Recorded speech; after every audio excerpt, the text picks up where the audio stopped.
What's going on, Titans fans? It's Titans in 10 minutes. Unfortunately, COVID edition. I gotta wear the mask. I'm just kidding. I don't have to wear the mask. Oh, my earpiece fell out. But yeah, I think it was a matter of time for something like this to happen. Just didn't think it was going to be the Titans that did it. But we always wanted the national attention, and we've gotten it.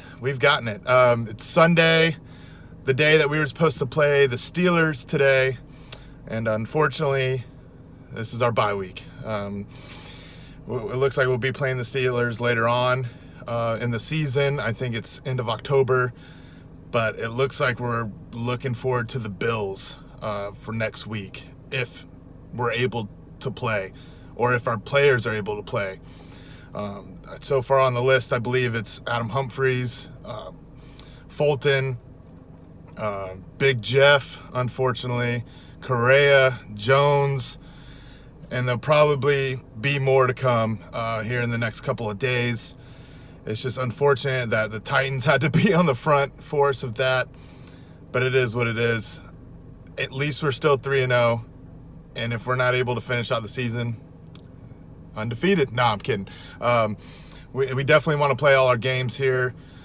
We may have to be playing second string, which is disappointing because our first string has been doing a decent job on the defensive side, especially the front four, especially in that last game against the Vikings. I mean, it was amazing. That's what they should be doing every play. But those last four plays, that front four, front five, I explained it in the last video, they killed it. But unfortunately, this is where we're at now. We are looking towards the Bills for next week, which is a hot team right now. I know I have the red zone on in my house right now. I just figured I would shoot it in the car. It sounds a little bit better than shooting it in the office. I don't have a lot of good sound equipment, and it just sounds better being in the car than it does in a tile kind of open room and echoing. So that's why I'm in there. My shirt. Living in Florida, it is our second home here in Jacksonville. That's half the reason why my family moved to Jacksonville. We were watching the 1999 AFC Championship game here. We were up in Nashville at the time, and Jaguars 14-2. The only two losses that they had was against the Titans, and we came down here in Jacksonville. It was a good first half, but we flew through the second half and just blew them out. And Jeff Fisher said, Jacksonville's a second home. Next thing you know, that summer of 2000, me and my family was moving down here, and we've been down here ever since. So I love wearing this shirt around, the beaches, around Jacksonville. I get a lot of good looks, bad looks, mostly bad looks. But it's fun, especially when we beat them all the time. But getting back on track here with the COVID-19 news, I think there's going to be more players that come up positive or possibly even drop out of the season because they don't want to put their family in danger. They don't want to put their loved ones, their grandmas, if they, want to see them for the rest of the year. I don't know if they could do a bubble type scenario like the NBA did. It could be tried, but there's just a lot more people involved with football. I mean, 53-man rosters compared to, I think it's like 15 to 20 players on the NBA per side. So it's a little doable to do the bubble there. But with, all the personnel, all the people that are involved in the football operations, I just don't really see it becoming a bubble. And I know there's going to be more teams that are tested positive. It's just unfortunately the Titans are the first ones to make the headlines.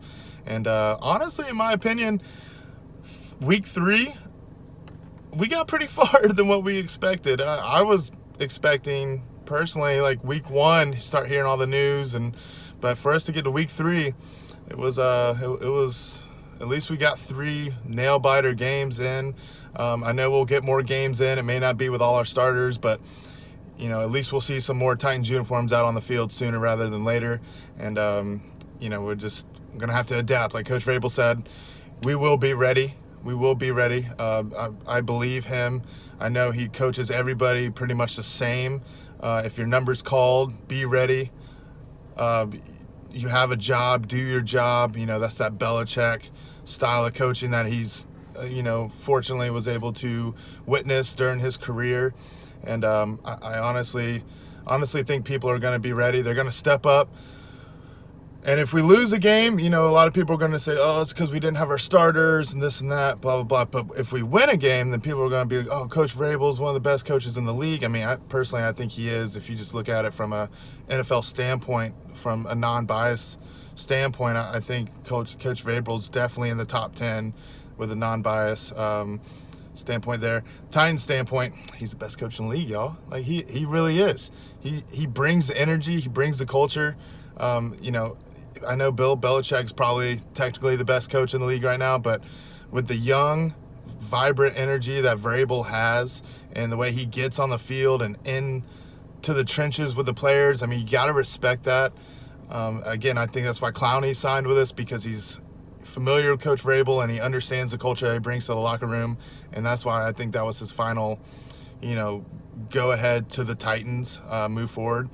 And so I feel like since we're starting to gravitate good players, talented players, and people want to stay, and during the offseason when people do leave, they feel a little bitter because they don't want to leave that culture and that coaching staff and the community vibe that the Tennessee Titans and Nashville as a whole has, which I understand. But, I think a lot of people are looking at Coach Vrabel like he's going to be the coach of the future. He will be somewhat of a Bill Belichick moving forward. And he still has a lot of growing to do. He's still young, but I think here in the next 5-10 years, he's going to be an elite coach.